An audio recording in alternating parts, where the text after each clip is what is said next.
Hello, happy Monday, and welcome back to another episode of Electricpreneur Secrets, the Electricians podcast, where me and my esteemed co-host here, Joseph the Salesbot Lucani, get to help electricians in yet another day of trying to master their sales, simplify pricing, and deliver premium level electrical service. Joe, there's no one I'd rather do it with. Brother, how was your weekend? Well, first off, I want to say thank you for that. And I want to double down by saying I would never, ever want to do this with anyone else because literally it's the friendship that's changing an industry. And I'm really grateful for that. I But just I just want to point out that I called you brother and then you just called me friend. Am I coming on too strong? oh, damn. Well, you know what? Forgive me for that. You All are my right. brother. You know I got nothing but love for you, man. Forgive me for the subtleties in my language. That's right. But You're forgiven because of this new shade you're bringing today. If you guys are ah, listening and you're not able to see us right now, you might want to jump over to YouTube or on the Facebook mhm. community page and get a look at Joe's beautifully bronzed head. It's Beautifully, almost copper. beautifully bronze balded head. That's what it is, right? The three Looking B's of very fresh, alliteration. man. Did you Thank uh you. did you by chance leave the house? Surprisingly, yes. Actually, yeah, that's one of the things that usually changes my day. But we decided to take a little bit of a vacation. I have two beautiful girls and a wife that is way out of my league. So what I've learned to do is want to spend the time with them as much as I can. And we were able to actually go down, spend some time at the shore, and really just it was nice because I soaked up some sun that I wasn't expecting. But because our family is so supportive and kind, I actually got to even sit in a chair. Like you wouldn't believe this level of parental luxury. It was That's funny. insane. And when you say the shore, like, what does that mean even? Oh, I, sorry. I'm Well, over I was here on the speaking more Pacific generally. side, So, Vancouver, BC, Canada. Like, there's some shores ah, here too. Were you over here? no, sorry. We were actually in Bethany Beach in Delaware. Okay, Delaware. Yeah. So we actually went down a little bit, a little south from New York, but that's where the family was. They have a beach house down there. So figured it'd be Nice. nice to go down and spend some time with the family. Drive? Yes, 6.5 hour drive with two screaming kids in the background. You know what? Driving's a bit of therapy, and I'm going to tie that into today's topic. Is we're talking about Mm-hmm. staying the course and how important that is for electricians too. This is a big one. First, Joe, I wanted to tell you live on the air. I wanted to say that our coach advised me last week to be angrier. Now I can see that for you because being the pleasant peasant, you're so nice that you literally open the door and say thank you for someone walking in it. But me, I'm like the gruff electrician from New. I mean, I guess. I mean, I'm all about the Eastern philosophies and namasteing and namaskars and all that. So I get it. I haven't seen you mad, I don't think. Yeah. Well, there's no reason to be. It doesn't solve anything. Is there a tantrum side of you? I mean, every electrician has a tantrum side. You give me a half inch when I'm asking for 3/4, and yeah, there's going to be a problem. But otherwise, no. I've learned that anger is a fire, and that though it's a great tool, you can use anger to burn away things. But you hold a match too long, and you just burn yourself. Hmm. So yeah, I can be angry, but only when it accomplishes a goal that only anger can accomplish. And you're alive long enough, you find out that anger doesn't really get you there. But Ferris is a smart guy. So let me hear him out. Why did he say that we need to be angrier? You want This me to one start actually cracking my came. knuckles and scowling? This one's actually more from Chris, but here's the Ooh, thing. okay. What if we termed this anger on purpose? I mean, you could even have biblical references for that. So I'm okay with it. Well, I wasn't really going to tie in a biblical reference, but I guess anger Yeah. on purpose, though, in the sense of a passionate fire that's burning, conveying Okay. emotion behind your message, conveying emotion behind your purpose, behind your Hmm. intention, behind your journey. Okay. So, can you see how that would begin to maybe just add a little spunk to it? That's kind of, I think that was Yeah. the message he was really saying. It wasn't So I like, guess Clay, you're too sweet all the time, like, get mad, prove you're a human. It was it more wasn't. like, as we're communicating, are we really fired up? So he wasn't telling you to punch a baby. He was telling you to make sure that you're doing everything you can to let the passion come out. I I mean, wish no argument there. there's times on this podcast I wish I could edit something out, but we're so live, we just got rid of the I'm me laughing sorry. at you saying punching a baby isn't really the proudest moment we've had.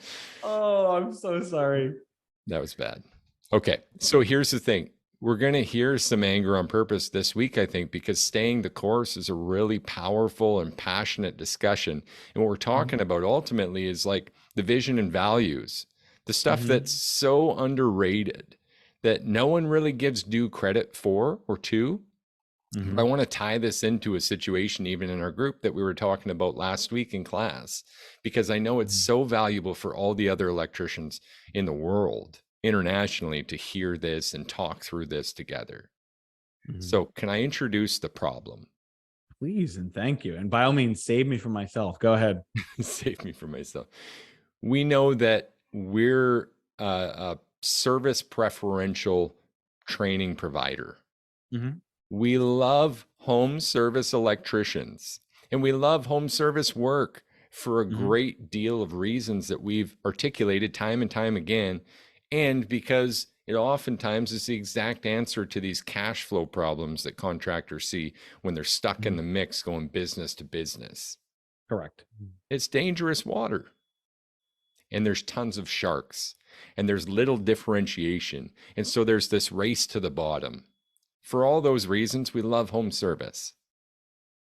Now, just to support the cause again, so we're all on the same page, this is 100% an ethical development of an industry in electrical that is serving homeowners at the highest level who otherwise would be let down time and time again. Are we on the same page here, Joe? We are in a complete agreement. And I'm loving this already.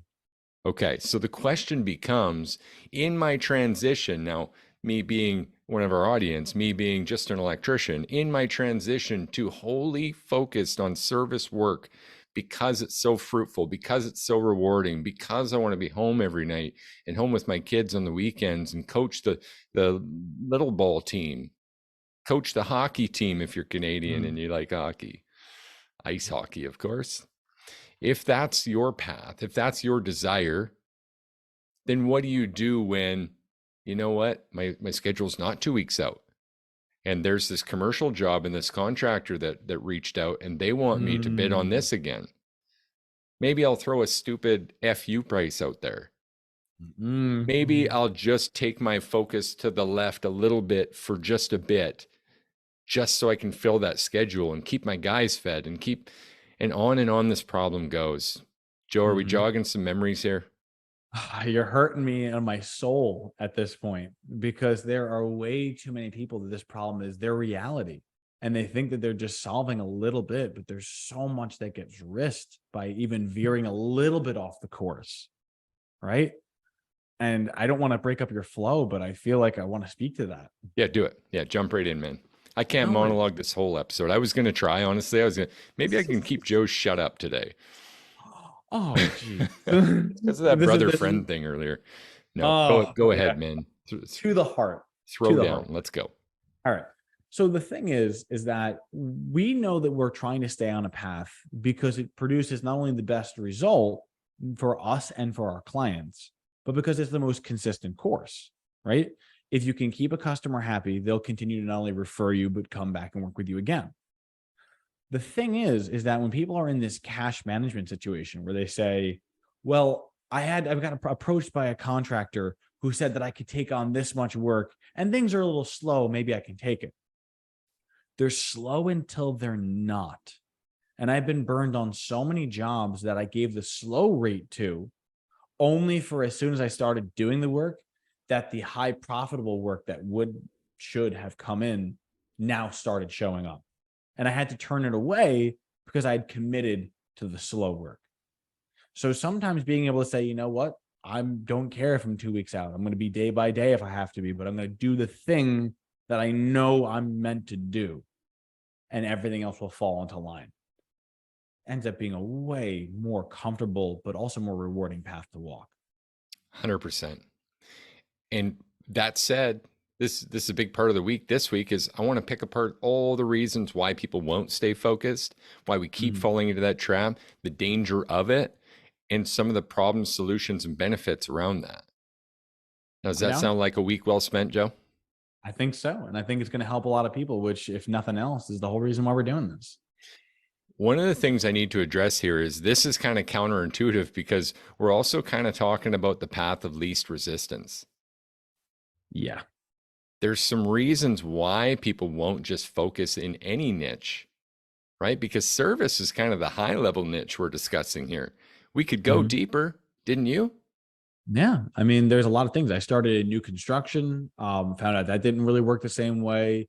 We ended up doing commercial work. We touched on industrial. Like there was too many things to do.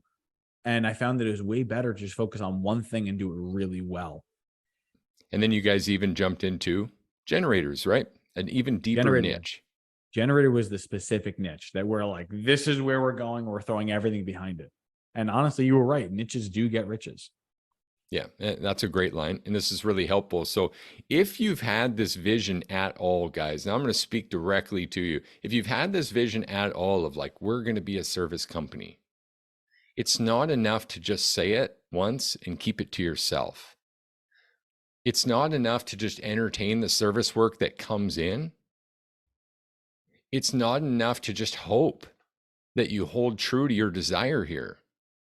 There's something called the seeing doing gap, and between it is a fuck ton, a metric Canadian fuck ton of fear. And in service work, correct me if I'm wrong, but the inherent risk is volume.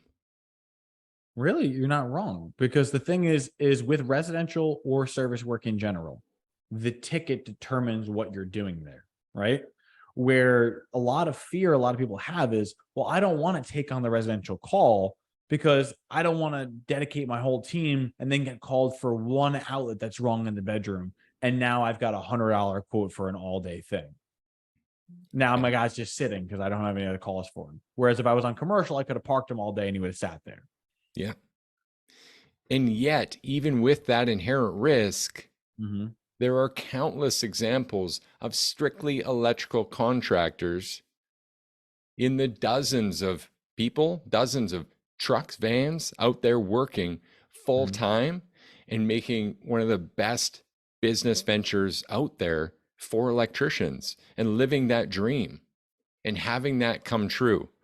We've seen that on the high end tier of guys already at that stage who are kind of like ahead of the curve of this industry entirely, Mm-hmm. including down to the success you experienced, Joe, in reaching that consistent 1.3 million a year in your own van Mm-hmm. with an 80% conversion rate. When people come into our Facebook community page, one of the things we offer to give away is a little explanation just so it can help with that vision of what that looked like. And I think one of the things that blows people away is how you could do that with so few leads. Well, Because when really, we did the math, you were averaging a little over a dozen leads a week. yeah. I mean, the thing is that you don't need a ton of leads. That's the thing that a lot of people are confused about. When you're spraying and praying, which is I'm just going to throw a ton of opportunities out there and we're going to see which one bites, then yes, you need a ton of leads. But if you have a process that you can follow to say, all right, I'm going to get into the van this way. I'm going to get out of the van this way. I'm going to go to the panel this way. I'm going to open a door to this. You follow a process. You find that you end up needing less calls to become consistent. And then on those calls, by offering a wider range of things, you're more likely to appeal to each person at their own emotional level.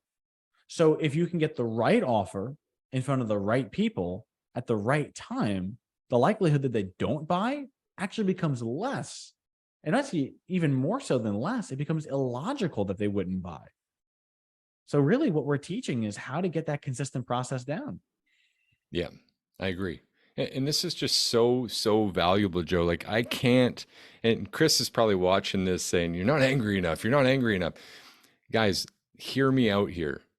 If you will stick to your vision, if you will articulate it, if you will build your values around it in your business, this is why it's so underrated. And a lot of coaches, kind of like as a cliche, will talk about visions and values, but very few actually recognize the importance of it. And this is it.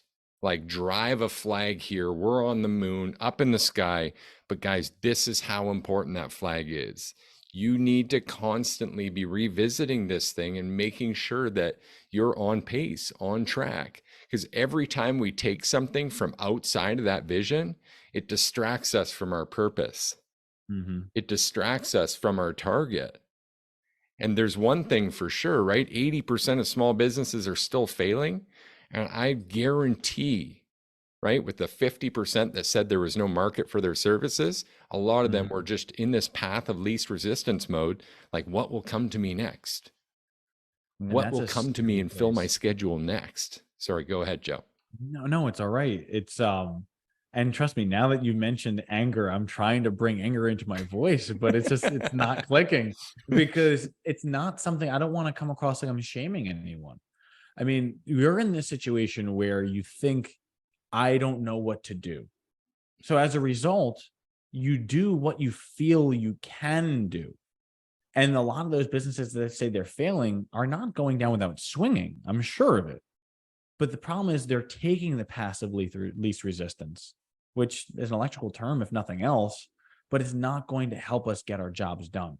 Because the path of least resistance is, let's work on the price book so that when we get in front of the customer, we'll sell it.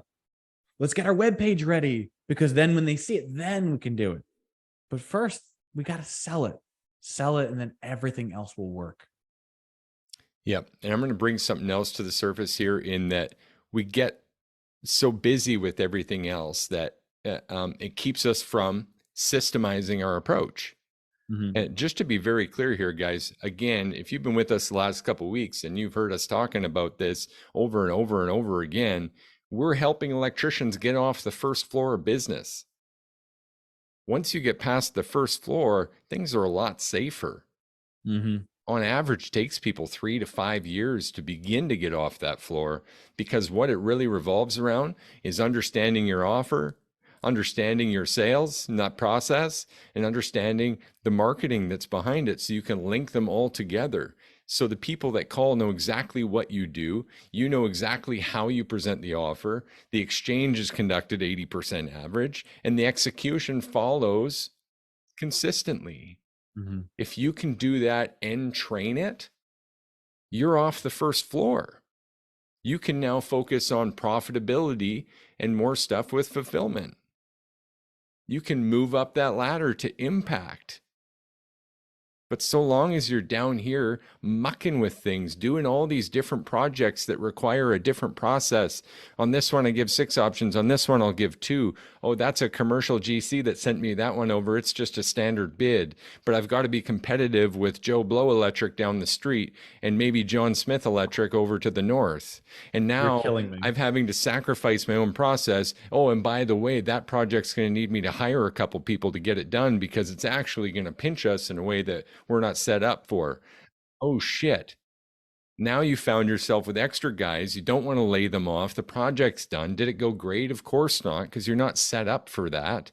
You see the problems? Like, all this randomness is just fog, Joe. It's all distractions and fog. And the only way you'll ever stop being tired as a business owner is if you can systemize and climb the ladder yourself, because we all need growth.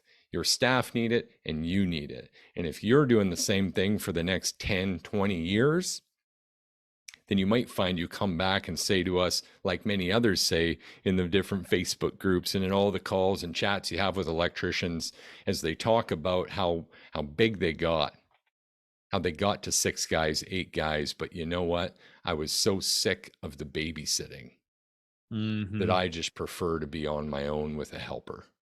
That's the real way to have a profitable electrical business. Have you ever heard that before, Joe? Unfortunately, too much. And it really breaks my heart when I hear that, because for some that's true. Like, if you're out there and you truly cannot work with others and this is the way that you found your enlightenment, then so be it. I'm not judging you for it. But to believe that that's the only way and that everyone who's trying to manage people is just, they'll figure out eventually. I want to speak to that, because it's not true. It's not true that that's the only way of doing it. Personally, I believe that it's through the delegation to others that you can scale. One person cannot row a boat effectively. That's why a rowing team is usually 6 people and one guy leading it. So which would you rather be? The one turning the oars or the one telling which the ship to go? I feel like this is an insert quote here moment. So, your greatest success will always be realized by the leverage of others, Mm-hmm. other people, because you doing everything is not effective. And Can't so be. long as you're not even following the vision, how can others follow and help you with that? That's true. I mean, if you can't see the goal, how can you run down the right side of the field? And Mm-hmm. if you're not running on the right side of the field, your employees are going to look like it's the freaking Puppy Bowl at the Super Bowl, where they're all just running a roll around different times. They don't know which direction they're going to. But man, they look nice when they're out there, right? It's like, no. You just gave me a vision, and I'm feeling like it's another metaphor for this one. Like, imagine you're in a tug of war, because it's not easy. You're Mhm. pulling and you're Yeah. getting your staff to pull their hardest. Everyone's trying to pull their weight to the best of their ability to help you win this first match, to get off this first floor. But now imagine you're anchoring it. You're important as an anchor on a tug of war, Mm. but then you see another rope that needs your help. So you leave that one. Mm. Jump over here. I'm going to pull this one now. And then I'll jump back over here. I'll pull this one now. No one knows what the hell, and everyone's falling flat on their face trying to figure out where you were headed. It's just not sustainable. I feel like there was a little bit of anger conveyed in this message, Joe. What do you think? I would say anger is a beautiful thing when properly applied. So I Yeah. think if nothing else, our passion came through. We know that humans have the innate ability to see from A to B, Mm-hmm. generally speaking, but we are almost finding it impossible to get to B ourselves. What I mean by that is, again, the seeing doing gap and the fear between it and the time management that's between it and everything else that's calling your name between it is Mm-hmm. holding you back. And that's why this vision and staying the course is so important, because you, as the overburdened person with all of these micro tasks blowing through your ears and your brain and your head and your thoughts and your conscious, it's like tabs in a window. It's like your Mm-hmm. browser. You ever go in your phone browser? Maybe you're a Chrome user and Mm-hmm. there's 14, 22, 36 tabs still open. Believe it or not, never. The only reason why is because I'm an anal nutbag who has to close out every one of my tabs, but specifically for the reason why you're saying. When too many things are left open, nothing gets done. I would rather have only two tabs, complete one of them, and I would still be better than if I had 100 tabs open and completed 10. 100%. We're not great multitaskers. That's a Mhm. fallacy. And how we do one thing is a reflection of how we do everything. Because if we're not someone that can focus on one thing, stay Mhm. focused on a course, identify our queen bee roles, stick to the half dozen strengths that we need to have. If Mhm. we can't do that, then quality diminishes. And I want to give you guys an example of where this can go right and not just all doom and gloom here today. Mhm. One of our clients, Edwin, Mhm. Edwin's been Love it, with dude. us, started his business almost exactly 1 year ago. He's Cheers been to you, with Edwin. us. Yeah, cheers, Edwin. If you're watching, cheers. Um, 11 months we've been working together. And what Edwin has that I've praised him on the inside, and I'll praise him again here, better than most that I've ever met, is unwavering faith in his vision and acts on that faith every single day of the week.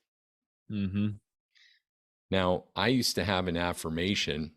It's just so ingrained in my brain. I don't even write it anymore, but faith knows that it is already received and acts accordingly.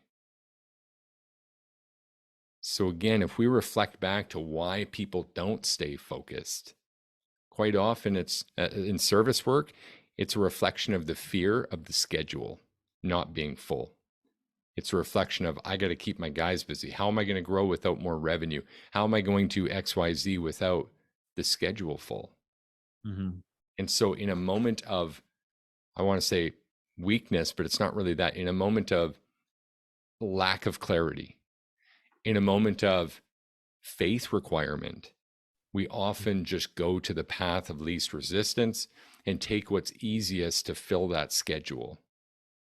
But so long as we're doing that, we're just not focused. We're just not acting in faith. And what that's actually holding us back from, that I'm going to tie more into in our next episode, is the activities that are required to fill the faith. I love that. The activities that are required to fulfill the vision. So, as a root cause, really in this equation of life, cause and effect, where most people are living in the effect, that's what we're talking about today. And again, we'll break that down more on the next episode. But in causality, the reason we're taking outside work is because we don't know how to fill the schedule of service, because we haven't lubricated those muscles, because we haven't developed those muscles of marketing and getting more work. Go ahead, Joe. I wanted to say something because you mentioned lubricating the muscles, and I had actually gotten a quote that I really think would help speak to that, which was, it's actually a physical therapy quote. It's called "The motion is the lotion," meaning that when you move your joints, they will take care of themselves. Doing a sales process is no different. When you do the motions, it will take care of itself. So it's one of those things where what you're saying gets solved by taking the action in faith. What you focus on grows, guys. So we got to end this episode. That's an intro to staying the course. That's this week's topic. And this is going to be huge for anyone who's having trouble staying focused and getting this niche or even getting their vision right. We got to give a couple action items today, Joe. Is it okay if I start this one off? Go for it. I need to encourage this cliche vision and values. It's no longer a cliche when we get specific with how it's going to help you, and we're going to do that all week. This begins quite simply with like closing your eyes and literally imagining, what do I want? What do I want? You could write this on a piece of paper after. What do I want? Is what I'm doing congruent with what I want? In other words, am I working towards that, or am I distracted by other things? And this last question, a very hard one, what's the real challenge here for me? If what I want and what I'm doing are not in the same line, same trajectory, then what's the real challenge? Why am I doing this? Does that make sense, Joe? It does. And I think it lines up with the all-star actions. Great. Let's hear it, man. All right.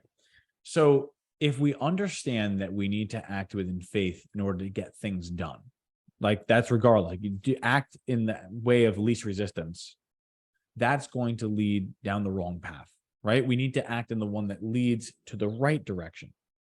So for the superpower today, I want to go a little bit further, because what you had said was write down what you want. The thing I want to focus on is, are you who you want to be? Now, going a little further behind that, it's why do I want to be this person? What is behind that? Why am I pushing so hard? Because you can look at yourself and say, like, my business needs this, but why do I need my business? What is this doing for me? When you can focus on the larger picture and say to yourself, like, I'm doing this because this is a way I can serve my family. I'm doing this because I can pass along in a business to my kids. We can create generational wealth. We can serve our community, whatever it is. That overarching why will make your smaller statements easier to swallow. So the first thing is understand your why. And by understanding that, everything else will fall into place. Does that make sense? Yeah, man, super powerful. And in fact, I would go as far as guaranteeing the person that takes that exercise and doing both those activities on a piece of paper and writing it down has far more clarity and a greater chance of following that path and staying on that course. And that is the topic of the week. So what more could we ask for on day number 1 of going through this, Joe? I want to thank you for your insights And I want to thank our listeners for continuing to support us as we try to support you in mastering your sales, simplifying your pricing, and delivering premium level electrical service. Again, if you want to get on the inside and catch all the content that we're going to be dropping on exactly this problem and these solutions this week, you're going to want to join us on the Facebook community page, and or you could reach out to us on our website at serviceloopelectrical.com. Cheers to your success. We're going to see you guys again tomorrow for episode 125. 1 1/4, Joe. I can't wait. I'm looking forward to seeing you all there. Cheers.